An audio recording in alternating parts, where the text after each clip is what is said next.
Hi viewers, welcome to Anantha TV health. నేను miss Priya Varma. మాంసాహారంతో పాటు కాకరకాయ తింటున్నారా? అయితే ఈ వీడియో మీకోసమే. అయితే జీవితాంతం వేధించే సమస్యలు ఇవేనండి. కాకరకాయ భారతీయ వంటకాల్లో విస్తారంగా ఉపయోగించే కూరగాయగా ప్రసిద్ధి చెందింది.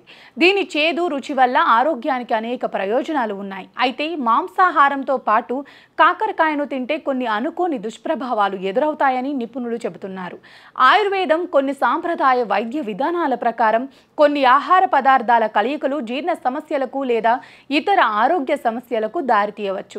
ఈ నేపథ్యంలో మాంసాహారంతో కాకరకాయ కలిపి తినటం వల్ల కొన్ని దుష్ప్రభావాలు కలిగే అవకాశం ఉందని భావిస్తారు. వాటిలో కొన్ని ఇప్పుడు తెలుసుకుందాం. జీర్ణశక్తి సమస్యలు. మాంసాహారం ప్రోటీన్లు, కొవ్వులలో అధికంగా ఉండే పదార్థం. ఇది జీర్ణానికి ఎక్కువ సమయం పడుతుంది. కాకరకాయ చేదు పదార్థం. ఇది జీర్ణక్రియకు ప్రభావం చూపి ఆమ్లత్వం, కడుపు ఉబ్బరం వంటి సమస్యలకు దారితీస్తుంది. ఈ రెండు కలిపి తినటం వల్ల కొన్ని సందర్భాల్లో జీర్ణక్రియలో సమస్యలు తీవ్రతరం కావచ్చు. ఆహార పదార్థాల అసమతుల్యత. కాకరకాయలో చేదు పదార్థాలు విటమిన్ సి, పీచు ఎక్కువగా ఉంటాయి. మాంసాహారంలో పీచు లేకపోవడంతో పాటు ప్రాసెస్డ్ ఫ్యాట్లు ఉండటం వల్ల ఆహార పదార్థాలు సరిగా శరీరానికి అందకుండా ఉండే అవకాశం ఉంది. ఇది శరీరంలో పోషక విలువల లోపానికి దారితీస్తుంది. శరీరంలో వేడి అధికం కావటం. మాంసాహార పదార్థాలు శరీరంలో వేడి ఉత్పత్తిని పెంచుతాయి. కాకరకాయ కూడా దీని చేదు రుచితో శరీర వేడిని మరింత పెంచుతుంది. ఇది ప్రత్యేకంగా ఎండాకాలంలో లేదా వేడి వాతావరణంలో తింటే మలబద్ధకం, మూడ్ స్వింగ్లను కలిగించవచ్చు. రక్తంలో గ్లూకోజ్ స్థాయిలపై ప్రభావం.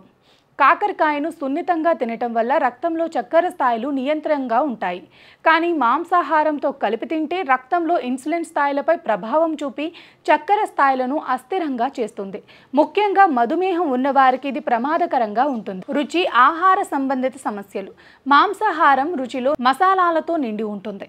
కాకరకాయ చేదు రుచి దీనికి విరుద్ధంగా ఉండటంతో ఆహారంలో రుచి సమస్యలు కలుగుతాయి. ఇది కడుపు నిండిన భావన కలిగించడంలో ఇది కడుపు నిండిన భావన కలిగించడంలో అసమర్థంగా మారుతుంది. పోషక విలువల నష్టాలు. కాకరకాయలో యాంటీ ఆక్సిడెంట్లు ఎక్కువగా ఉంటాయి. కానీ మాంసాహారంలోని కొవ్వు మరియు ప్రాసెస్ చేసిన పదార్థాలు వాటిని శరీరానికి ఉపయోగపడకుండా చేస్తాయి. ఇది కాకరకాయ నుంచి లభించే పోషక విలువల నష్టానికి దారితీస్తుంది. ఆరోగ్యానికి అనారోగ్యమైన ప్రభావాలు. కడుపు నొప్పి, గ్యాస్ సమస్యలు, శరీరంలోని ద్రవాల అసమతుల్యత వంటి సమస్యలు మాంసాహారంతో పాటు కాకరకాయను తినటం వల్ల ఏర్పడవచ్చు. దీన్ని గమనించి కొన్ని ప్రత్యేక ఆహార పదార్థాలను మిళితం చేయకుండా తీసుకోవటం మంచిది. నివారణ చర్యలు. మాంసాహారంతో కాకరకాయను ఒకేసారి తీసుకోవటం మానుకోవటం ఉత్తమం. కాకరకాయను తినే ముందు దానిని ఉప్పు నీళ్లలో నానబెట్టి చేదు తగ్గించుకోవచ్చు. మాంసాహార భోజనం తర్వాత కాకరకాయను ప్రత్యేకంగా తినడం మంచిది. శరీరానికి తగ్గ ఆహార పద్ధతులను పాటించడం ద్వారా అనవసర సమస్యలను నివారించుకోవచ్చు. మాంసాహారంతో పాటు కాకరకాయను తీసుకోవటం వల్ల ఆరోగ్యంపై కొన్ని ప్రతికూల ప్రభావాలను చూపవచ్చు. కావున ఆరోగ్యానికి హానికరమైన మిశ్రమాలను తీసుకోకుండా ఆహారపు నియమాలు పాటించడం అవసరం. సరైన ఆహారపు సమతుల్యతను పాటించడం శరీర ఆరోగ్యానికి చాలా అవసరం. Please subscribe Anantha health channel.